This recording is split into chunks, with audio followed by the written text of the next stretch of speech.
Yes. Okay. Welcome, Nam. Hello, thanks for having me.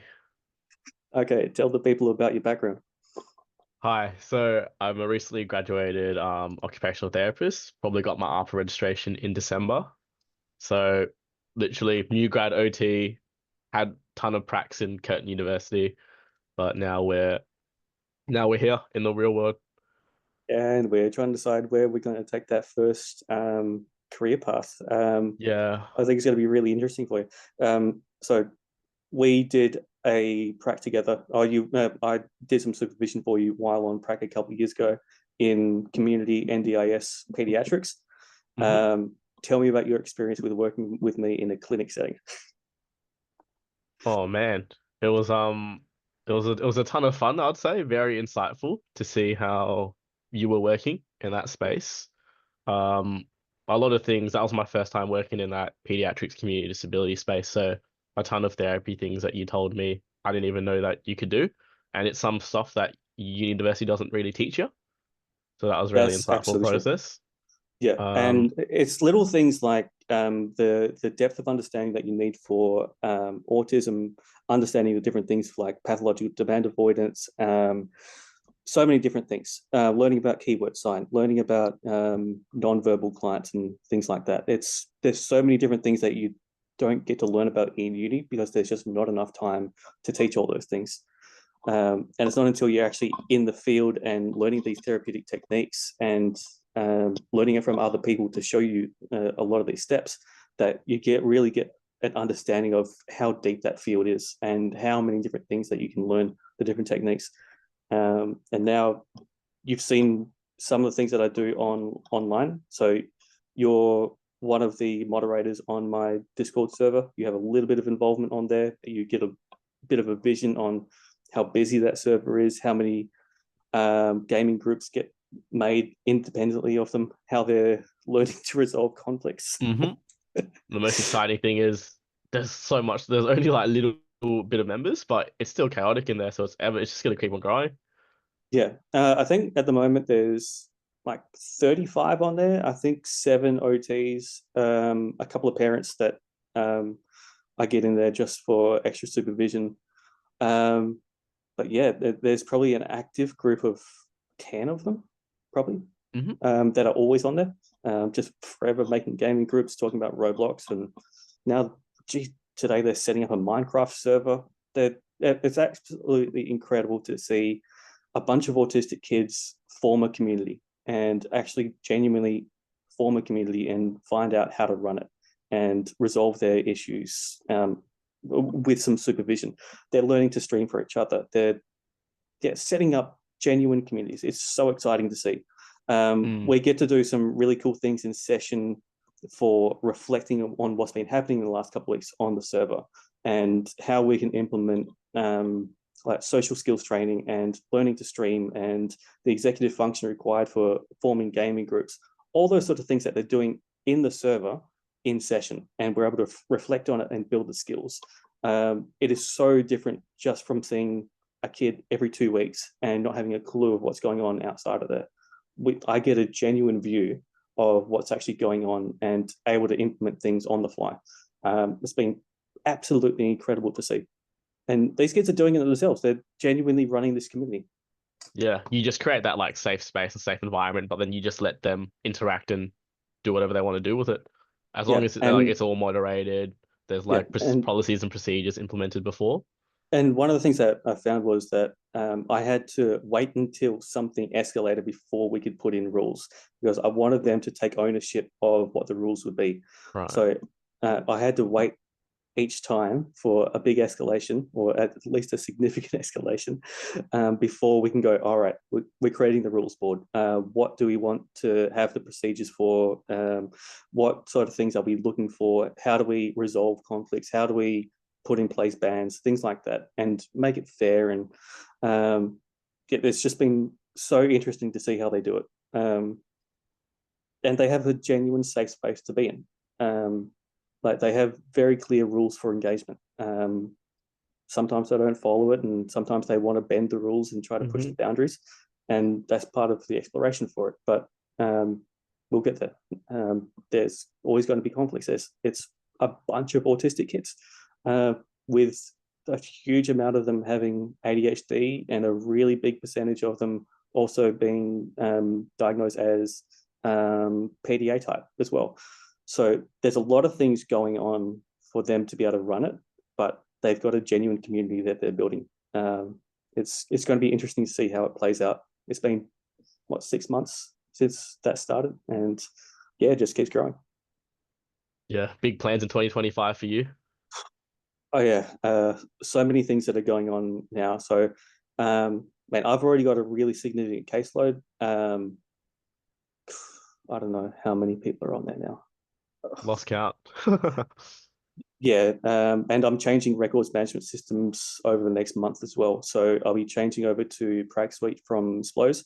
So one of the things that I've got is a real big focus on occupational justice when it comes to autism and PDA. So this is why I got you to book in the session using the online booking tool. I want these people to choose to book in when they want at a time that suits them, and that they consciously choose to book in. There's a lot, I think, that comes from the autonomy of that, and at least a perceived autonomy with PDA. So yeah, I've built the entire thing around them wanting to book their own sessions. So that plays in with the executive function. Yes, I lose clients because sometimes they just don't have times where they can book, but I allow them to book up to 3 months in advance, I think. So yeah, they can book in however much they want within their budget, sort of thing. They can, but they choose to book in each time. I think that is one of the key things that I've tried to build with it as well, that they are voluntarily joining in with this. Yeah, it's big. Got some other plans for bringing in some contractors to give people a different view.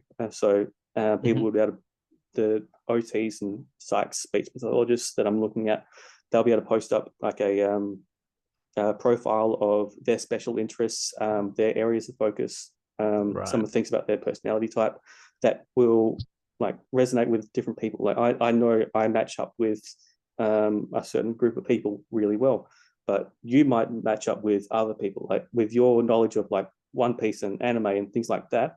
That could have a massive thing for rapport building. And for me, one of the core things, and you've seen this on Prac with me, how big of a difference it makes to have a clinician who has rapport with their client compared to the clinician that is just trying to deliver therapy without the rapport being built. And they're being forced to go into the therapy situations, like when we went to that school visit. Yeah. No, that makes a huge difference.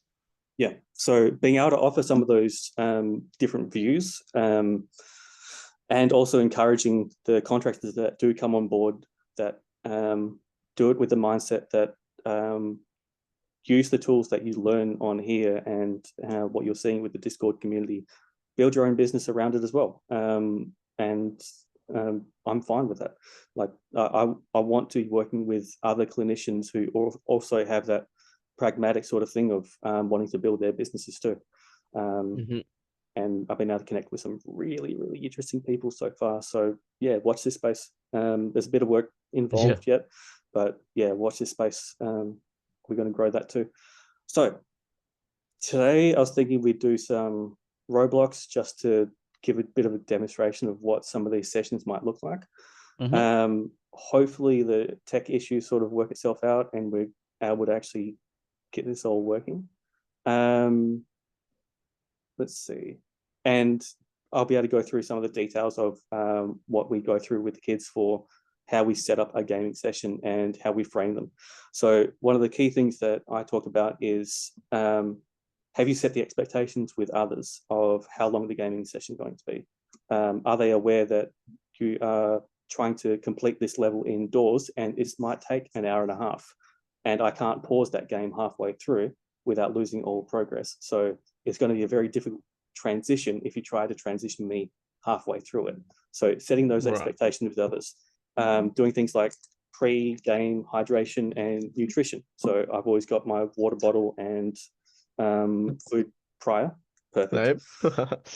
Because so many of these kids with ADHD and autism, they also lack a lot of the interoceptive skills for understanding what their hunger cues and thirst signals are. So if we can start cueing those things in with occupations, then we can start building some more of those daily living skills. We also talk about what is our transition strategy going to be? Like, are we going to shower before or after our session? Like, use a bit of declarative language for it. Is our room prepared for a gaming session? So is it a nice, clean environment that you feel comfortable in? You've probably seen on the Discord a few times where I set the weekly challenges for like the clean room challenge or and it gives like an incentive. Yeah, and it's not even like a reward based thing. It's just like just for to build this community. week. Yeah, like, you know, who can show the other kids who can clean their room the best, or who can have the biggest transformation in cleaning their room, or have the touch grass challenge where we were trying to get them to go outside, and all they did was get posting up pictures of them touching grass, taking things entirely literally.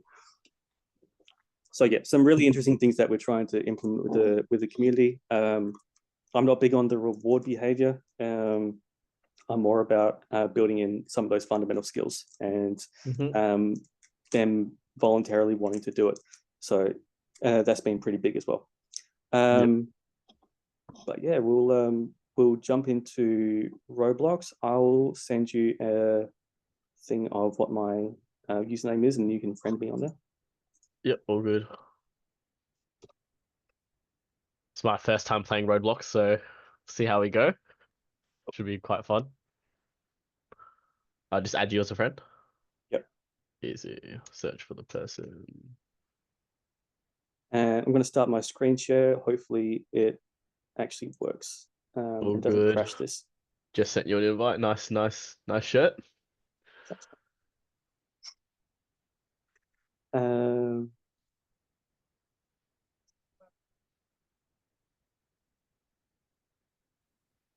Hopefully that works.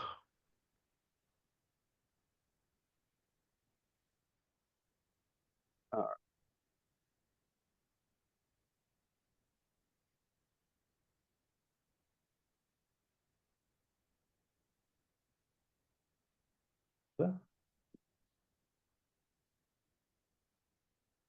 Can you see your screen?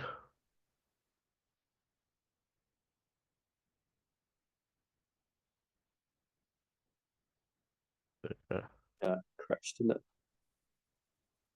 Did it crash? Yeah, I can only see your background and you. Okay. No roadblocks.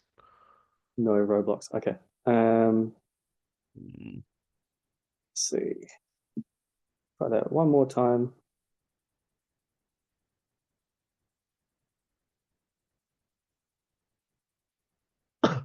And the other thing I could do is share.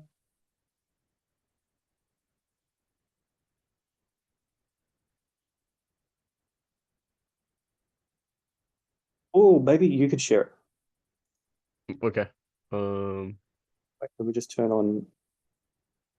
Send request to share, and I'll just share Roblox application window. Yep. Can you see my screen? Yeah, perfect. Nice. Perfect. Absolutely fantastic. That works beautifully. Okay, and whoops. Let me 1 second. All good? Yep. I'm here. I'm gonna open up Roblox, and this is good because this is my first time, so you'll have to teach me. Or I have to figure it out. Yeah. All right. We're going to jump into doors so you can join my game. So you can click on my username and you'll be able to see join. Beautiful. I'll be down the other end of the room. At the bottom? Jumping up and down. Oh, yeah, I see you. There we go. Hello. All right. How you going? All right, let's jump into a two-person room over here. Let's say... Oh, you just walk in? Yep. Done. I can imagine it might take quite some time setting up like a session, like a gaming session. No, these kids Or is already it have pretty quick? Roblox installed. Yeah, Oh, it's been the easiest way for.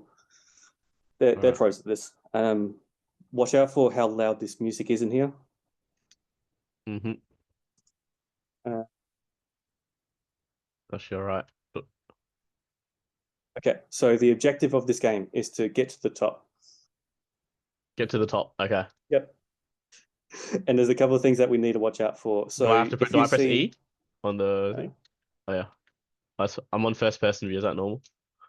Yep. Okay. For this game, yeah. I always break the bell. So there's a couple of things that we need to do. We need to be goal oriented. So we need to be collecting the keys if there's a locked door. Okay. We can look through the drawers and see if we can collect some coins. So next time that we run through, we have a few extra credits and we can buy some useful tools. There's no coins here though. No, I already grabbed them. Mm. Okay.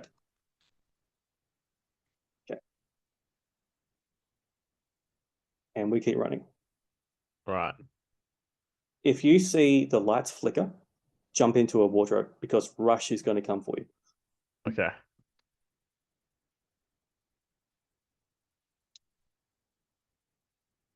Going through door 3. Like an escape room sort of game. Kind of. You'll see. Okay. Nothing down there. Nope. Back up. Check what's in the drawers. Mm-hmm. Thought the cupboards would have something, but I keep on going in.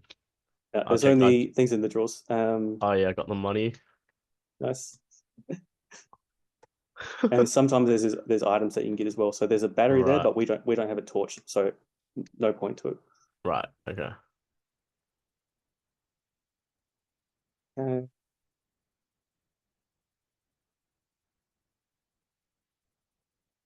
And the thing about being indoors is that you kind of forget that you're in a therapy session. You're in an environment that you're already comfortable with. So, and also that you're off camera as well. Yeah. So there's a lot of things for autism and like eye contact, monitoring body language, all sorts of things that will prevent you from relaxing, if that makes sense. And this can just be an awesome way to break down some barriers.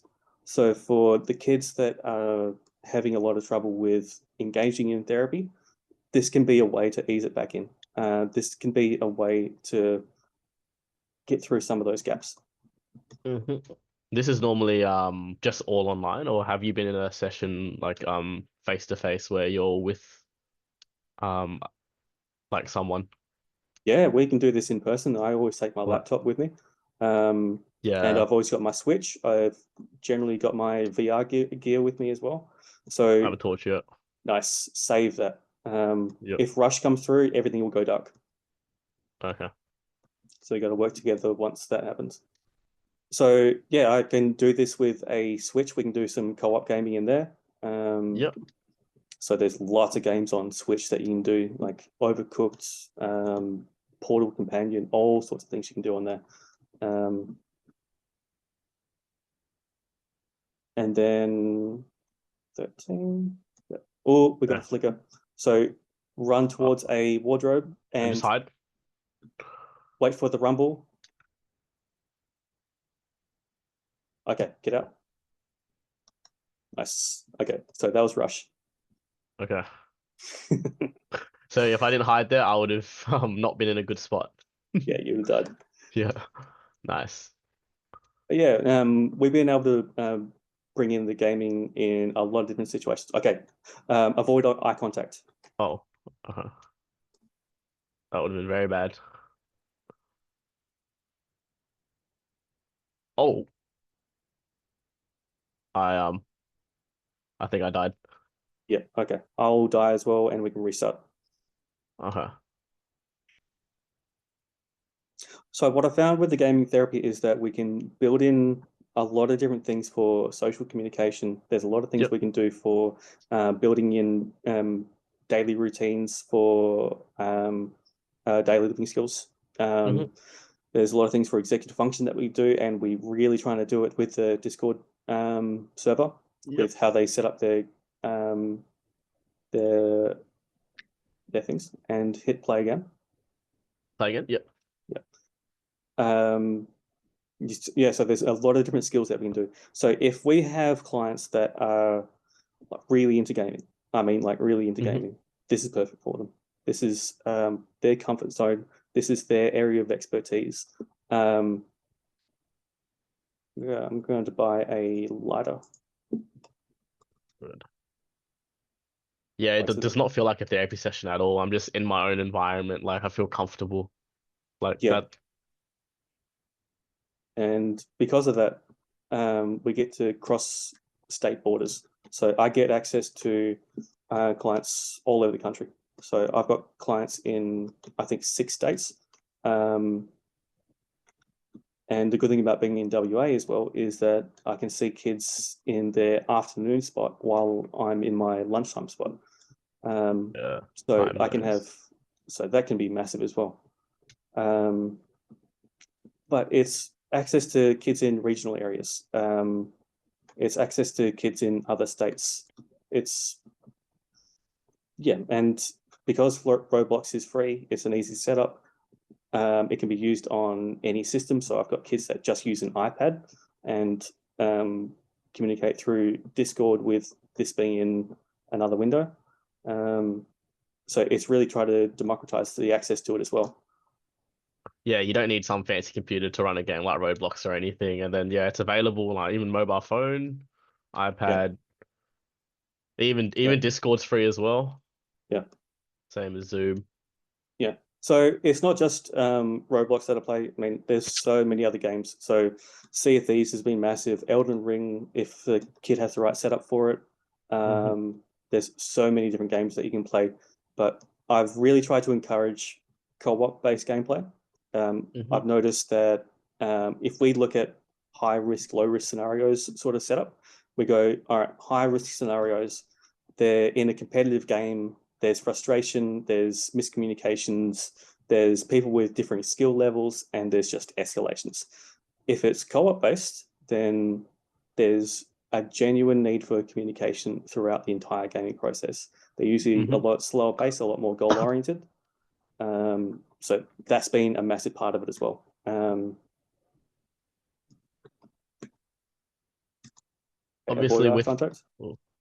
Obviously with online gaming, there's a lot of like cyberbullying and a lot of like online safety and all that. How do you go about with like trying to implement that?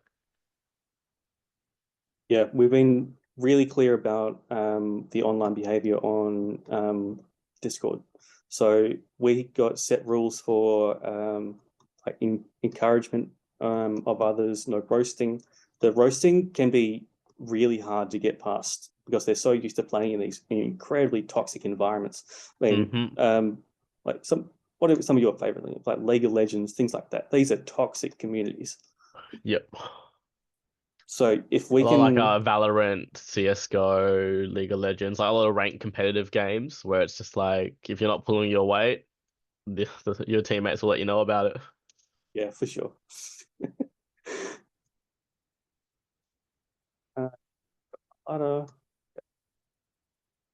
Oh man, there's so much avenues with gaming. Hey, it's like it's a never-ending space. There's always opportunities for basically anything, like your creativity, your imagination.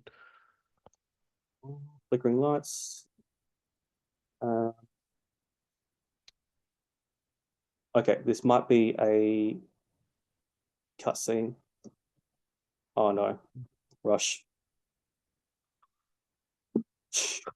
What happened? Rush. Oh, we died. Oh no. Yeah. All right. Do you get the idea behind it? Yes. Okay. Do you want to just have a chat about it now then? Yeah, happy to. Yeah. All right, cool. I can imagine playing like Roblox, like a Minecraft or like Sea of Thieves, any other game, whatever the person wants to play. Yeah. And Yeah, so we're looking at games like Terraria now. There's quite a few out there that I'm looking at bringing on next. And I've got my PS5, I've got the gaming PC, I've got Xbox Game Pass, and I've got the Switch as well. So anything that these kids actually have, I've pretty much got the system for it, and we can accommodate it. So there's a lot of things that we're trying to do to be as accessible as possible, give as much autonomy as possible for booking sessions, and the new records management system that I'm going to be implementing will allow for them to be able to put in their own cancellations and reschedules as well. That's current limitation I've got with my system. Yeah. But yeah, I can also imagine like if the child's playing for like only that 1 hour session, what if they want to stay on? Like how do you go about telling the parent transition to the next activity? Is it quite difficult at times, or? It not really. So I've got this thing of, if it's an online gaming session, I've got a 30-minute window booked around it, or booked out on either side of it. Where like if there's time that goes over, it just happens to go over. I never bill for more than an hour for my gaming sessions. That's just a business choice for me. I don't know how long an online gaming session will go for, because of like, you don't know if you're in level 70 of doors and you want to keep going for a few more minutes, and that's okay. And then we just go, okay, we'll stop after we finish this part of it, or something like that. Rather than going 5 minutes left, we'll go, let's finish this one task.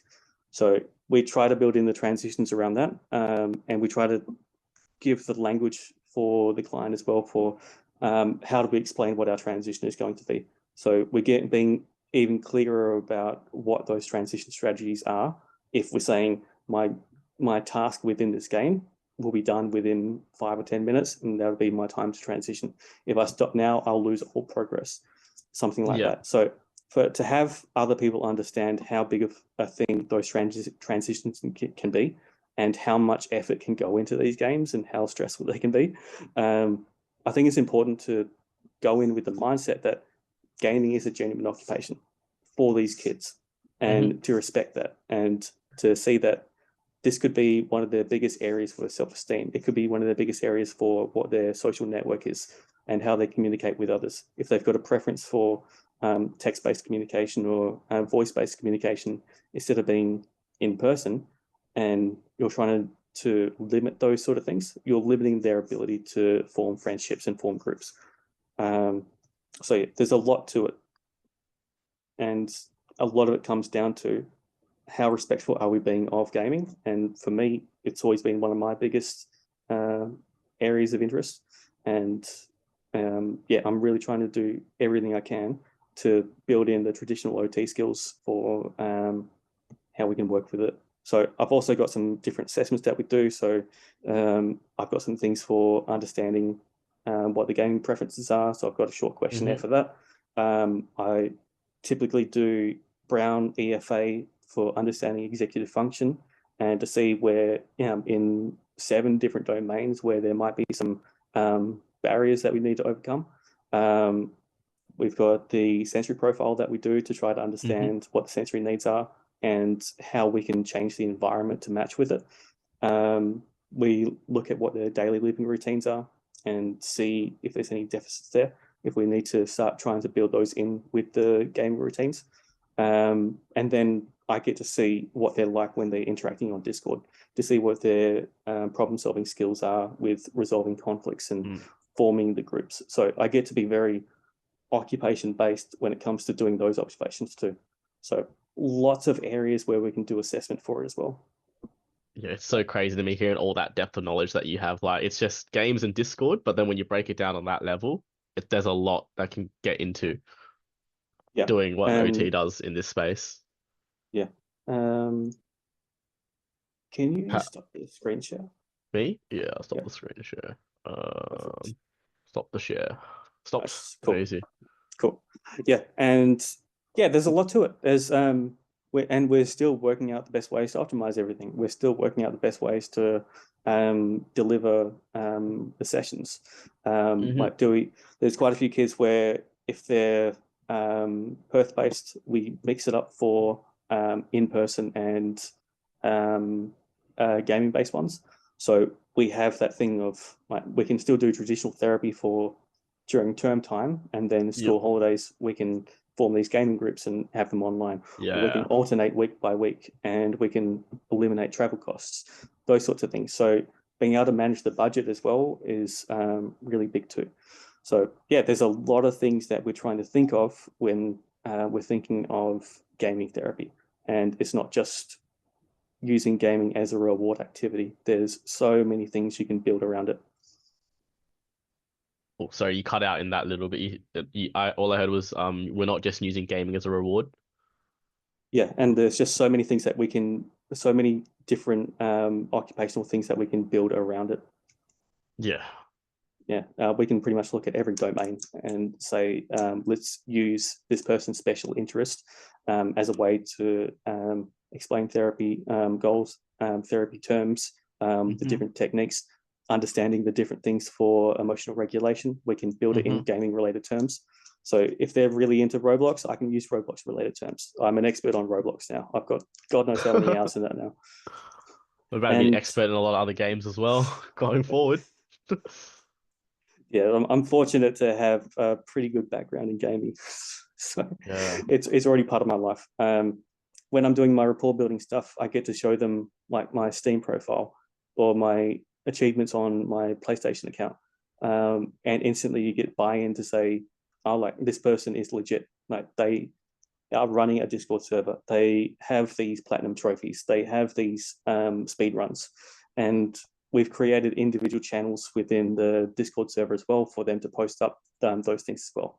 So if you've got kids that are really goal oriented within their gaming for like speed runs and chasing the platinum trophies, they've got areas where they can show that off and build some self-esteem around it as well.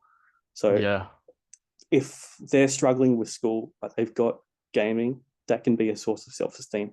And if we can then integrate the therapy within there, that can be a massive boost. So many of these kids are in full school refusal and are completely burnt out by traditional therapy models. So yes, it's out of the box thinking, trying to do this, but we're really trying to push the limits of how much therapy we can build into it while still trying to maintain interest. Yeah. No, when I was a student and then you were shadowing me, like the report building that you can get on just any topic is just makes a huge difference. Like not the actual therapy that we were delivering, but just the conversations before. Yeah. Like, Yeah, it's big. yeah, And I think I've got that benefit of coming from the commercial sales background and being a librarian as well, of right. just like, yes, there's certain things that you can do to help build rapport. And those soft skills come with time as well. They're not necessarily built in with the OT degree. So we've got a bit of an advantage there. Um, Mm, so, and a lot of the interview techniques that I've taken in this business have come from being in commercial sales and finding out about people's businesses and doing that sort of thing. And then all the stuff I've learned from being that reference librarian role and finding out about what somebody's like special interest is, which is their research topic, and really being able to deep dive into it. It's been huge. So yeah, I get to talk about people's special interests all day, every day. It's awesome. yeah. You probably told me this when you first saw when I was a student, but how did you jump from librarian to being an OT? Or like Uh, what made you change if you can summarize it? like back in 2014, I think it was, that was the end of the mining boom in Perth. So a lot of revenue was being cut from state government. So my contract that I was on for my role at the time, that ended, and I was like, ooh, now there's no roles. So let's go and try to find something that's similar, but in maybe a slightly different field. I want to try something new. That's where I transitioned over to commercial sales. Did some really cool work for a couple of years in gas and electricity sales. Um, and the skill set you build in there is just unbelievable.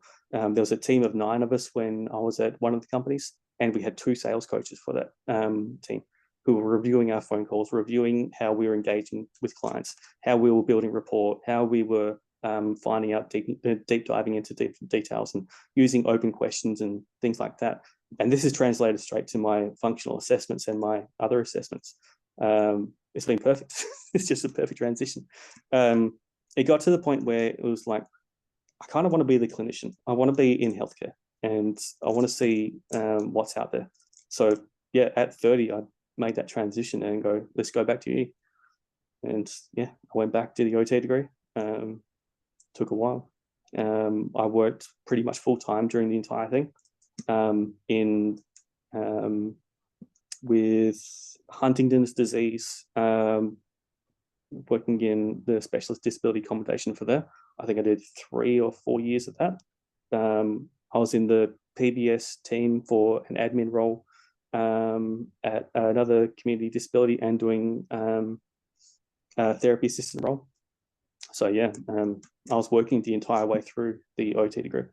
So I get to graduate after all that with 20 years of work experience, multiple careers, and it ended up being the 5th time I'd graduated. So it wasn't anything new for me. It was more of a transition. Like 10 years ago, 15 years ago, I was already running the grad programs for in one of my librarian roles when I was in management. So it was a sideways step rather than being a traditional new grad. Sound cut out. Sound is cut out.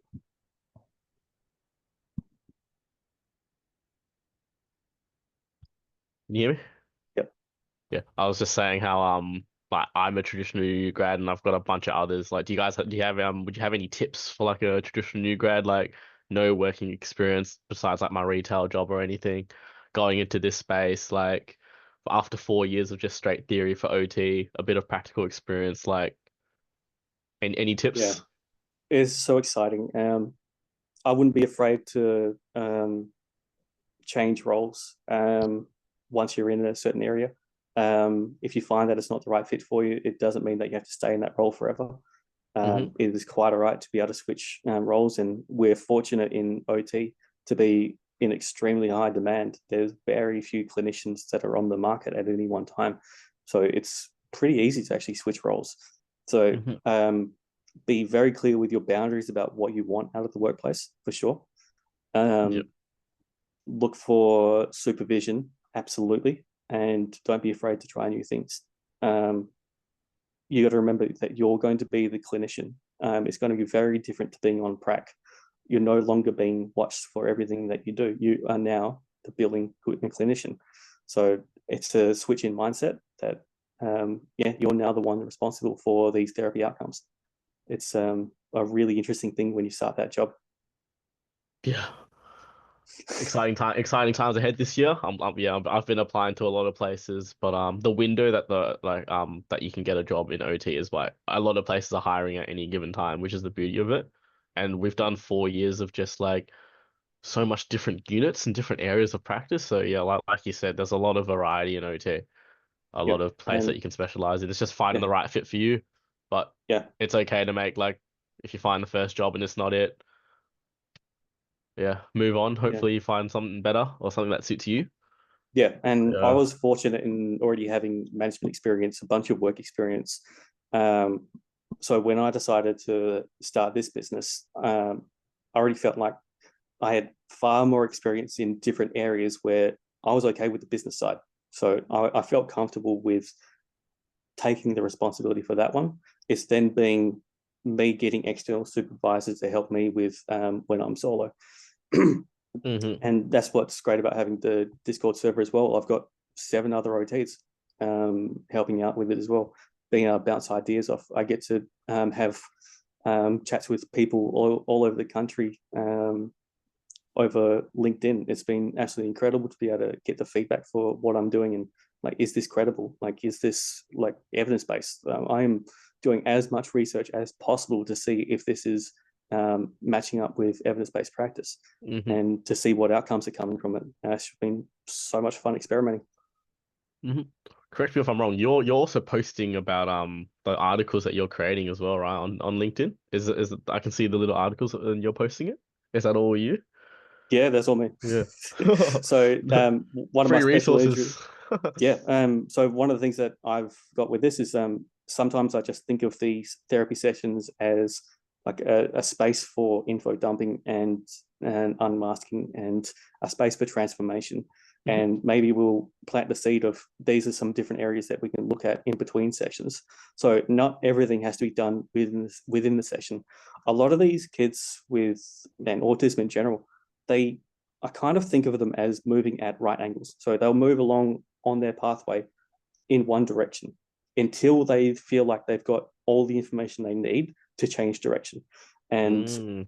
so instead of trying to get them to change each week or each session, we just try to make sure we've got all the resources needed for when they come to their own conclusion for wanting to change direction.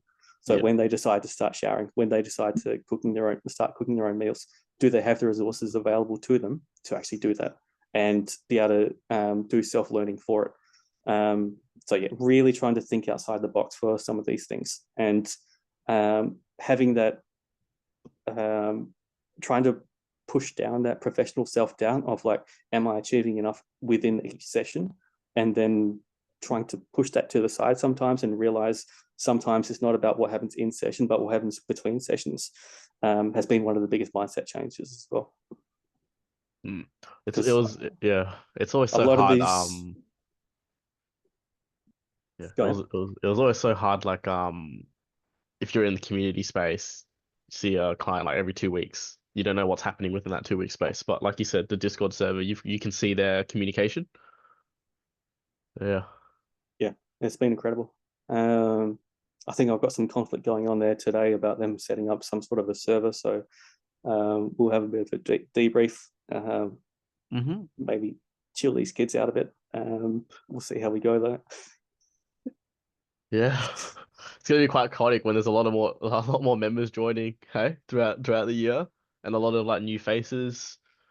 Because Yeah, like seeing all that, seeing all the members, and if you're a new member, you might feel kind of like very shy to like say something in that yeah. space. So So we'll see how they navigate some that. of the things that I'm actually doing with them is working with them in session to go. What are some different ways that we can use our social skills to join in some of these groups? And how do I introduce Mhm. myself?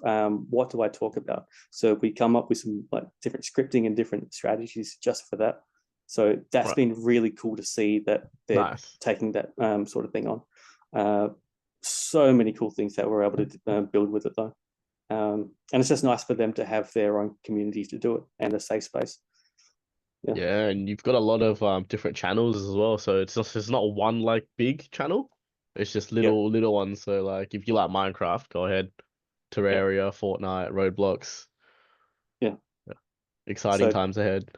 yeah, so many different things that we're trying Yeah. out. And then I can see an events tab. Did you create that or did they do that themselves? No, we The added it Minecraft in. server launch. Yeah. Yeah, so we started setting things up for them to encouraging them to plan ahead for their streaming sessions. So Hmm. to give other people like more of a warning and to choose to join into with it instead of them demanding, "Hey, everyone, get into channel one. I want to stream." I've set up a thing of try to set some expectations. Like I'm going to be streaming for 2 hours on this day at this time. I'm going to be streaming this game, and here's the rules for how I want to engage during the session. Yeah. And then they can create an event for it. People can join in. So yeah, we're really trying to plan some of these things out and use those executive function skills. Some really cool stuff that we've been able to try instead of just Yeah. being theoretical in session with paper and pen sort of exercises or playing Uno or Connect Four. Let's step it up and let's see how far we can take it. Yeah. So much potential for what you're doing though. So such an exciting space. It's only like almost February soon, but I mean you started this probably almost a year now, right? Or Yeah, probably February. Oh, it would have been, yeah, would have been, no, March last year, I think. March And last year. then I didn't really do much for the first few months because we were about to have the baby. So we had the baby in May. Hmm. I think I took 3 weeks off, something like that. And then word got out to some of the PDA community about what the type of work I was doing. And yeah, referrals just started building from there. And ever since then, it's just been 2, 3, 4 people a week trying to join on. It's just Hmm. been absolutely relentless. Yeah. And trying to find ways to decrease the resistance to joining and to clarify and narrow the scope of practice and things like that have been important to try to manage the workflow. Yeah, and it's not just Perth people as well, it's everyone within Australia, right? Yeah, I've got so Yeah. many kids that are on the East Coast now, and that's a massive market because I get to see them in their afternoon times rather than having such limited capacity. Like so many clinicians have one spot for that afternoon one, and this means that I can see multiple kids throughout that afternoon. Mhm. Yeah, because I'm on that different time zone. So massive advantage Yeah. being in WA for it. Massive advantage. Yeah. And so many of the clients that I see for adult clients as well have been they're full-time workers, they're business owners. So I opened up the Saturday sessions as well. So I've just made the decision of, well, I'm going to work half days. I'll work from 12 o'clock onwards instead of trying to pack people in the morning. I'm going to like be where they're actually going to be available.